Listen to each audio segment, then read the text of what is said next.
오늘의 강의 주제는 대한민국 임시정부의 수립과 민주공화국입니다.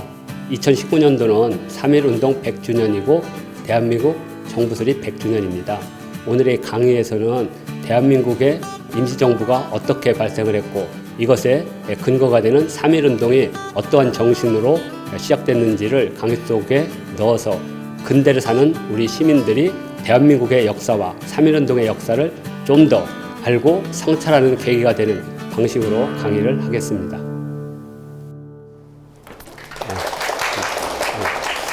오늘 헌법에 새겨진 민주공화국 대한민국 임시정부 강의를 맡은 오정윤입니다. 오늘 공부는 재밌는 공부와 유익한 공부 둘 중에를 선택하셔야 됩니다. 제가 재미있게 강의는 못하고요. 유익한 강의는 해드릴 수 있습니다. 특히 이 민주공화국이라고 하는 것은 약 150년 전 우리 사회로 말하면 이제 근대의 새로운 형태의 정치 체제가 들어옵니다. 전혀 다른 세계입니다. 우리가 2019년이 전혀 다른 세계라 그래요. 지금 세대가 지금은 이제 제4차 산업혁명의 시대라고 하듯이 120년, 150년 전에는 정말 우리가 한 번도 만나지 못했던 새로운 시대가 옵니다. 그리고 1789년 프랑스에서는 세상을 바꿀 대혁명이 일어납니다. 그것이 근대고요. 그 근대에 바로 우리와 같은 시민이 탄생을 합니다. 그러니까 근대와 시민, 그것이 바로 민주공화국입니다. 그래서 오늘은 좀 유익한 걸 하기 위해서 전반부, 후반부로 나눠야 됩니다. 그래서 전반부는 근대 시민과 민주공화국이 어떻게 탄생했는가에 대한 좀 머리 아픈 공부고요. 거의 고등학교 2학년, 3학년 정치경제로 돌아오신다고 보시면 되고요. 그 다음에 후반부는 대한민국이 어떻게 해서 민주공화국을 세울 수 있었던가. 그리고 헌법에 민주공화국이라는 것을 최초로 썼습니다. 우리 최초 좋아하잖아요. 근데 헌법에 제1조에 민주공화국이라고 하는 것을 쓴 것은 우리가 처음입니다. 그러니까 그런 과정들이 어떤 형태로 왔는지를 오늘 설명드리겠습니다. 자, 그래서 여기 1919년 3월 1일 우리 역사에서는 무지 중요합니다. 이날 3.1 민족항쟁이 일어났으니까. 근데 그날 미국의 LA에서는 그냥 아침에 토스트 드시고 그냥 커피 마시고 그냥 일상적인 삶이었어요. 그들에게서 3월 1일은 어떤 사람에게는 프로포즈한 날일지 몰라도 미국이라고 하는 나라에서는 그냥 3월 1일 뿐이었어요. 그럼 우리한테는 아니죠. 이건 엄청난 사건이었던 겁니다. 마찬가지로 9.11 테러가 일어난 이날 저는 그냥 점심때 친구하고 낮술 먹고 있었어요. 그런데 갑자기 뭐가 팡 터졌대. 근데 별로 감흥이 안 왔어요. 너무 먼 얘기고 제 삶과 연결이 안 돼 있었기 때문에 만일 제 동생이 여기서 근무했다면 저한테는 엄청난 사건이 되겠죠. 그죠? 기억하고 미국인들한테는 이날 미국이 폭격을 당한 날이라고 할 정도로 미국한테는 중요한 역사죠. 그런데 이게 왜 세계사냐? 3월 1일보다 9월 11일이 더 영향이 컸기 때문에 그건 미국의 힘이에요. 그건 세계사입니다. 그래서 이해가 되시죠? 개인적인 사건과 한국적인 사건과 세계적인 사건. 예를 들어서 우리 한국에서 뭐 월드컵이 일어났다. 그럼 그것은 세계적인 사건이 되는 겁니다. 이런 식으로. 그래서 우리는 끊임없이 이 역사적 사건을 기억합니다. 그래서 우리가 민주공화국의 역사적 사건 속에 몇 가지 사건이 있어요. 그걸 기억하는 겁니다. 가장 중요한 사건이 1215년 6월 15일. 근데 잘 모릅니다. 인문학적으로 이렇게 우리가 배운 적이 없으니까. 왜냐하면 우리 사회에서는 무엇인가 근대적 혁명을 가르치질 않았어요. 5.16만 혁명인 거예요. 다른 거 가르치면 안 돼요. 가르쳐주면. 그러다 보니까 몰라요. 1215년 6월 15일은 민주공화국 역사에서 무지 중요한 날입니다. 영국에서 일어나는 사건이에요. 이따가 말씀드리겠습니다. 그 다음에 1789년. 무지 중요한 사건이죠. 프랑스 대혁명이 일어났으니까. 그 다음에 뭐 1776년 7월 4일 미국의 독립선언서가 발표된 날. 민주공화국 역사에서 무지 중요한 날들입니다. 이렇게 인간들은 이렇게 역사적 시간을 기억합니다. 우리가 민국이란 이름을 빨리 받아들이게 되는 것은 민국이란 말이 조선왕조실록의 영조 이전 한 개도 없어요. 없습니다. 민국이란 말이. 그런데 갑자기 영조 때 민국이란 말이 등장해가지고요. 정조임금 때 조선왕조실록에 가장 많아요. 민국이. 왜 그러냐 이거죠. 왜? 그때는 사대부의 나라였거든요. 근데 이제 정조임금은 그 사대부를 견제해야 되겠죠. 그래서 백성이 필요했던 거예요. 이제는 사대부만이 아니라 백성도 내 오른팔이다. 그 백성들의 힘을 통해서 사대부를 견제하려고. 민국이란 말 쓰다 보니까 그때 이미 대한민국이란 말 나와요. 그러니까 우리 대한제국 때 이미 대한민국이란 말을 써요. 그러니까 조선에서 이미 민국이란 말을 쓰기 시작하니까 이 사대부들이 익숙한 거예요. 민국. 그러니까 진짜 민주공화국이 올 때 빠르게 민국을 바꿀 수 있어요. 그러면 뭐만 바꾸느냐? 왕권을 민권으로만 바꾸면 되는 거예요. 이미 민국이란 개념은 익숙해진 겁니다. 그래서 이때 한글이 등장합니다. 이 한글은 무지 중요합니다. 근대 민주공화국에서 가장 중요한 게 표현입니다. 자, 이렇게 하면 이제 우리 사회에서 가장 큰 근대로 오게 되는 이제 두 가지 사건들이 터지게 되죠. 하나가 동학이고 하나가 이제 삼일입니다. 두 개 차이가 뭐냐? 동학은 조선이라고 하는 봉건적 질서 속에서 자유롭지 못합니다. 그래서 왕의 목을 치지를 못해요. 왕권을 건들지는 못합니다. 그러나 이 속에는 왕권 밑에 가장 두개한 권리, 그게 뭐냐? 신분 해방과 토지 개혁이라고 하는 먹고 사는 문제와 나의 신분, 자유평등이라는 개념이 들어오게 됩니다. 그래서 민의 성장과 주권의식이 여기 선언됐죠. 그래서 동학혁명은 반봉건 반외세. 그래서 기존의 질서를 바꾸려고 하는 반봉건, 그리고 외세의 침략, 특히 일본 제국주의 침략을 막아내는 반외세. 근데 왕권은 건드리지 못했어요. 그런데 얼마 안 됐습니다. 15년에다가 약간 24년, 34년 후에 3.1 운동이 딱 들어오는 순간 벌써 바뀌어버렸어요. 왕권은 없어지고 민권의 시대를 만들어버렸습니다. 그러면 이게 뭐냐? 축적이에요. 축적.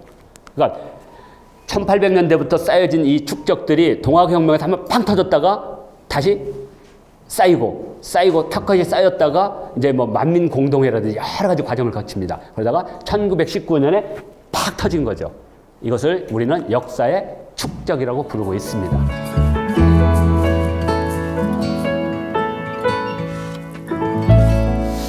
우리가 항일 독립, 이제 의병에서 독립전쟁으로 무지 큰 차이입니다. 의병전쟁은 왕권을 수호하는 겁니다. 왕을 놔두는 거예요. 그러나 독립전쟁은 이미 왕권이 사라져버렸어요. 민권입니다. 그러면 민권은 두 쪽에 나타나요. 다시 왕권을 세우자고 하는 그걸 복벽이라고 합니다. 복벽. 야, 무슨 소리냐? 왕이 없어졌다. 이제 새로운 왕을 만들자. 어떻게 만드냐 이거죠. 어떻게. 그거 참 쉬운 일이 아니거든요. 그 어떻게 만드냐는 것을 이미 200년 전에 프랑스에서 루소라는 사람이 사회개혁론에서 이미 말을 했어요. 모든 사람들은 계약을 해야 된다. 그건 사회예요. 사회계약. 어떻게 하냐? 국가와 나서의 계약을 맺어요. 계약을 맺어서 국가가 나를 지키고 나는 그 국가를 대행할 정부를 만들면 돼요. 어떻게 만드냐? 투표를 통해서 만드는 겁니다. 그래서 그 정부는, 왜냐하면 국가는 영속적이기 때문에 내가 있으나, 근데 그 국가에 권력을 줘버리면 그 국가가 오히려 나를 갖다 폭력적으로 지배하게 돼요. 그래서 그 국가의 폭력을 없애는 방법은 뭐냐? 정부를 선택하면 돼요. 몇 년마다? 우리 대한민국은 5년마다 선택하게 돼 있죠. 그래서 만일 어느 정부가 곧 국가라고 하면 그것은 월권입니다. 정부는 선택되어진 거예요. 이것을 루소가 투표라는 행위를 통해서 이것을 뭐라고 하냐면 일반 의지라고 불렀습니다. 그러니까 특수 의지라는 것은 한 명 한 명이 갖고 있는 개인적인 의지예요. 그러나 이 의지가 모이면 아마 지금 정부는 약 43% 정도의 일반 의지. 그 다음에 그 이전에 박근혜 정부는 약 52% 정도의 일반 의지라고 합니다. 그래서 일반 의지가 높으면 잘하는 거고 일반 의지가 떨어지면 교체 대상입니다. 이렇게 그걸 투표를 통해서 했죠. 바로 민주공화국은 그렇게 시작되는 겁니다. 그런데 이제 그 투표권을 세금 내는 특별한 부르주아들만 가졌던 거죠. 여기서 이제 노동자들이 투쟁을 하고, 그 다음에 여성들이 투쟁하고, 그 다음에 흑인들이 투쟁하고, 그리고 지금은 참정권의 나이를 낮춰달라 하잖아요. 우리도 투표할 권리가 있다. 18살로 낮춰달라. 이게 바로 참정권입니다. 민주공화국은 그래서 탄생하게 됩니다.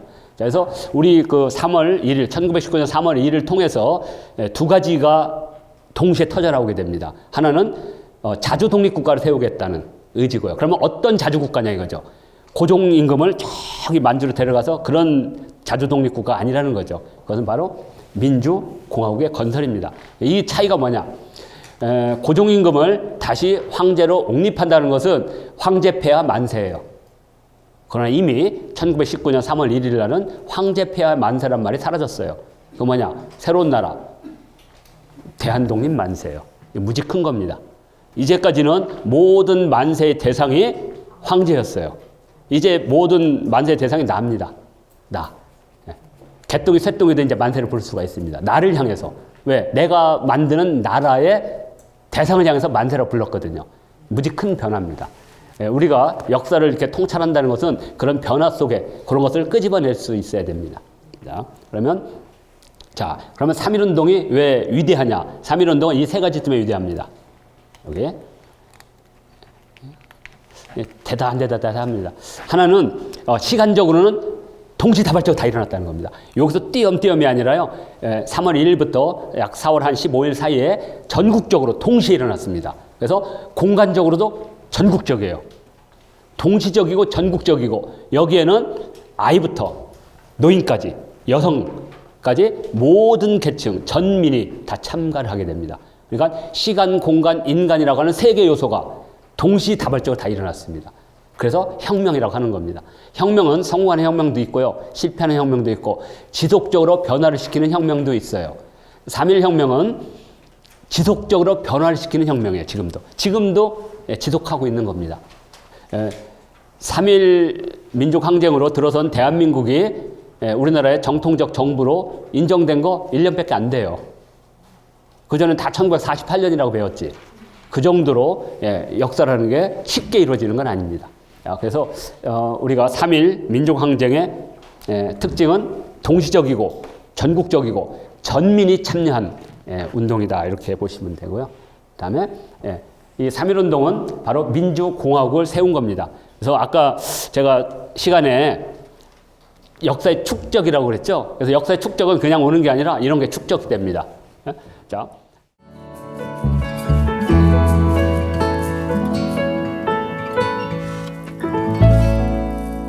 우리는 5,000년 동안 임금님으로 모셨는데 그 임금의 시대가 끝난 거죠, 이제 사실은. 그때 받은 충격, 엄청난 거죠. 이것이 이제 3.1운동이라고 하는, 사실은 운동이란 말을 쓰면 안 되거든요. 뭐 스포츠도 아니고. 그런데 대체적으로 혁명을 싫어하는 사람들이 운동이란 말을 자주 씁니다. 그래서 그냥 우리도, 근데 혁명이 익숙치 않아요. 그래서 중간 용어를 씁니다. 3.1 민족항쟁이라고 이렇게 쓰는데 그냥 일상적인 그냥 3.1운동이라 하셔도 됩니다. 자, 그러면 3.1운동으로 도대체 우리는 민주공화국을 세웠는데 민주공화국은 반드시 자, 보세요. 저를 증명하는 게 제 생각과 제 얼굴이에요. 이게 저입니다. 주민등록이 저를 증명하는 게 아니라요. 저의 실존은 제 몸과 제 생각이에요. 마찬가지로 국가도 다 자기의 실존이 존재해요. 국가는 도대체 뭘로 자신을 표현하냐? 국가는 자신을 헌법으로 표현해요. 헌법. 그러니까 국가의 자기 표현이라 그래요. 그러니까 헌법이 없으면 국가가 아닙니다. 근대 국가는 반드시 자기 표현을 헌법으로 하게 되어 있습니다. 그래서 헌법이란 뭐냐? 국가의 기본법이라고 부릅니다. 그래서 국가의 구성, 조직 이거고, 헌법에는 반드시 집어내는 거 뭐냐면 인권선언, 인권선언의 16조 기본권이 들어가야 됩니다. 기본권이 없는 건 안 돼요. 왜 그러느냐? 국가는 뭐냐면 전체 개인의 합이에요. 합. 그리고 개인은 하나의 주권이에요. 주권. 그러니까 하나의 주권이 전부 만난 거. 그걸 주권의 총합을 국가라 그래요. 그래서 한 명의 개인의 주권과 총합의 주권의 무게는 늘 같아야 돼요. 지금 대한민국의 주권의 총합은 한 4,780? 5천만이 조금 덜 되죠. 그 5천만의 무게와 내 개인의 무게는 늘 같아야 돼. 그게 뭐냐? 자유와 공동체예요. 국가가 그 5천만 분의 1인 개인에게 죽음을 요구하면 그건 국가의 폭력이에요. 그래서 국가의 무게와 개인의 무게는 늘 같아야 됩니다. 이렇게. 그러니까 2명의 무게와 국가의 무게도 같은 거고요. 300명의 무게와 국가의 무게도 같아야 됩니다. 이것이 바로 민주공화국의 원리입니다. 자, 그래서 반드시. 그래서 프랑스는 나중에 헌법을 만들 때 이걸 집어넣었어요. 헌법 제2조에. 공화국의 언어는 프랑스어다. 그죠? 그러니까 국가니까 국가의 언어가 있어야 돼요. 언어를 규정합니다. 그 다음에 국가의 상징. 혹시 대한민국의 이름을 아시는 분? 태극기 아닙니다. 대한민국의 국기는 없습니다, 아직. 우리가 태극기는 대통령령으로 정한 거고요. 대한민국의 국기 이름은 대한민국 국기입니다. 그런데 통일되면 제정하기로 해놓고 지금 안 해놓은 겁니다. 그러면 대한민국의 국가 이름은요? 국가. 애국가라고 하시려고 그랬죠? 애국가도 대통령령으로 정한 겁니다. 대한민국의 국가는 정식 이름이 대한민국 국가입니다. 항상 이건 이제 아시고 가시면 해줘요. 대한민국은 대한민국 헌법. 대한민국의 국군은 대한민국 국군입니다. 대한민국이 들어가지 않으면 안 돼요. 대한민국은 헌법에서 보장하는 인격체예요. 국격체. 그래서 반드시 대한민국이 들어가야 됩니다. 그래서 대한민국의 국화는 무궁화가 아니고 대한민국 국화입니다. 예, 이제 처음 아셨어요? 예, 자, 그래서 국가의 상징은 청백적의 삼색기입니다. 삼색기. 그래서 국가의 상징이라 가지고 국가라고 하지 않죠. 국기는 프랑스 국기예요. 대한민국 국기고. 그 다음에 국가는 라 마르세예즈. 라 마르세예즈. 그래서 우리나라 애국가는 통일되기 이전에 잠정적으로 쓰겠다 이렇게 한 겁니다. 이렇게. 그래서 대동단결선은 아까 말한 대로 이거 간단하게 설명을 하고 넘어가겠습니다. 이렇게. 그래서 안창호 선생님의 유품에서 발견됐어요. 독립기념관이 만들어지면서 안창호 선생님의 유족들이 이렇게 유품을 전달했는데 그 속에서 대동단결선언, 이름만 전해지던 대동단결선의 원문이 드디어 출토가 됐습니다. 원문이 이겁니다. 순종임금이 8월 19일 날 포기했어요, 국권을. 그 순간 국권이 일본으로 넘어간 게 아니라 민권으로 넘어갔대요. 왜? 국가의 권리는 누가가 주구한이 아니야. 인민의 공동의 합의에서 만들어진 거지 왕이 주구 말 게 아니라는 거죠. 그래서 민권으로 넘어갔다는 겁니다. 저 황제권 소멸의 때가 바로 민권 발생의 때라는 겁니다. 무지 유명하죠? 그래서 이제 우리 대한은 이제 우리 국민 동지들이 묵시적으로 받은 거다. 그래서 우리가 대통령을 이어받아서 새로운 민권 국가를 세우겠다. 그래서 만든 게 신한 청년단입니다. 왜 신한이냐? 대한은 구한이요. 대한제국인데 끝났으니까 구한이요. 이제 새로운 한을 세우니 그래서 신한인 겁니다. 그래서 잘하면 우리나라가 신한민국이 될 뻔했어요. 신한민국이. 근데 또 이것도 우여곡절이 있습니다. 그래서 대동단결선 쓰신 분들입니다. 이렇게. 여기 신규식, 아까 말한 대로 동제를 만들었고, 눈이 하나가 지금 안 보이시죠? 이렇게. 그 다음에 이쪽에 배감 박은희 선생, 연교소문전을 쓰신, 그 다음에 단재 신채호 선생, 그 다음에 우리나라 헌법을 기초하신 분, 조소왕, 삼균주를 쓰신 조소왕. 이분들이 대동단결선언을 만들게 됩니다. 자, 그리고 이 대동단결선언에 근거해서 대한민국 임시헌장이 만들어져서 임시헌장 제1조에 바로 대한민국은 민주공화정으로 함. 그죠? 그 다음에 5조. 대한민국의 인민으로서 국민 자격이 있는 자는 선거와 피선거권이 있음. 이러면서 민주공화국을 정식으로 이렇게 선포하게 됩니다. 그리고 임시정부는 국토회복 후 만 1년 내에 국회를 소집해서 임시자를 떼자. 그래서 대한민국 임시정부입니다. 우리나라 정부 이름은 대한민국 정부거든요. 그리고 1919년에 들어선 정부는 임시정부입니다. 그래서. 그러면 왜 임시냐? 아직 인민과 토지를 다 뺏지를 못했기 때문에, 회복하지 못했기 때문에. 이렇게. 자, 그래서 대한민국의 임시정부는 그래서 법통성이 되는 겁니다. 그래서 대한민국 정부는 국호가 대한민국, 여기서 온 거고요. 헌법도 1차, 2차 해서 여기서 온 겁니다. 대한민국 임시헌장입니다. 대한민국 임시정부 수립은 3월 17일에 연해져서 세운 거하고 4월 13일 한성정부가 세워졌지만 9월 11일에 상해정부를 포함한 세계정부 합의에 의해서 몇 월 며칠을 했냐. 왜냐하면 두 개 정부는 헌법이 없어요. 상해정부 헌법이 있습니다. 그래서 헌법이 제정된 4월 11일이 대한민국 원년입니다. 1919년 4월 11일을 정부 수립일로. 그 전까지는 4월 13일 선포한 날로 했는데 발견이 됐어요. 그래서 4월 11일을 대한민국 올해부터 처음으로 이렇게 하게 됩니다. 또 하나는 여기 보성사입니다. 여기 독립선언서를 인쇄한 장소는 보성사입니다. 지금 조계사 바로 옆에 표석이 있으니까요. 확인할 수가 있고요. 또 하나는 무지 중요한 건데요. 19년 4월 11일에 대한민국 임시헌장이 만들어지고 제1조에 민주공화제로 함. 세계 최초로 헌법에 표기된 겁니다. 민주공화제로. 왜 민주공화냐? 민주는 권력을 선출하고 권력을 교체하는 겁니다. 공화는 뭐냐? 권력을 서로 견제하게 하는 겁니다. 서로 견제. 예전에는 사법, 입법, 행정이 권력을 견제했어요. 근데 지금은 아니에요. 시민이 권력을 견제하죠. 지금은 이런 견제를 공화라고 합니다. 공화. 그래서 민주적 질서와 공화적 질서를 합한 것, 민주공화제 이렇게 나온 거고. 다음에 이분이 3.1 기미 독립선언을 기초했는데 안타깝게도 28 독립선언을 기초한 이광수와 3.1 독립선언을 기초한 최남선은 변절했다는 게 참 안타깝습니다. 그러나 그거 가지고 독립선언서가 격화돼서는 안 돼요. 왜? 그 당시에 그 사람들은 역사 속에 있었던 거거든요. 그리고 그 이후에는 그냥 인간 최남선이에요. 독립선을 기초할 때는 역사적 최남선이고 그 이후에 변절하던 그것은 그냥 개인이에요. 제 얘기는 여기서 마치고요. 2시간에 걸친 강의를 이렇게 마치도록 하겠습니다. 고맙습니다.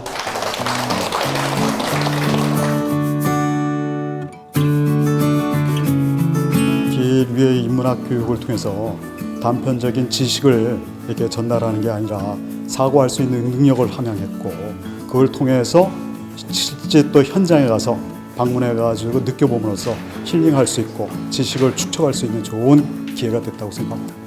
주로 근대사 하면 다소 어렵고 딱딱하게 느껴지는데 역사 속에 숨은 인물들을 그 이면을 하나하나 볼 때 상당히 재미있고 흥미로웠던 시간이었던 것 같아요. 역사는 과거만 집착하는 것이 아니라 과거를 통해서 미래를 발전시킬 수 있는 삶의 속에서 살아가는 역사의 힘을 기르는 것이라고 배웠습니다.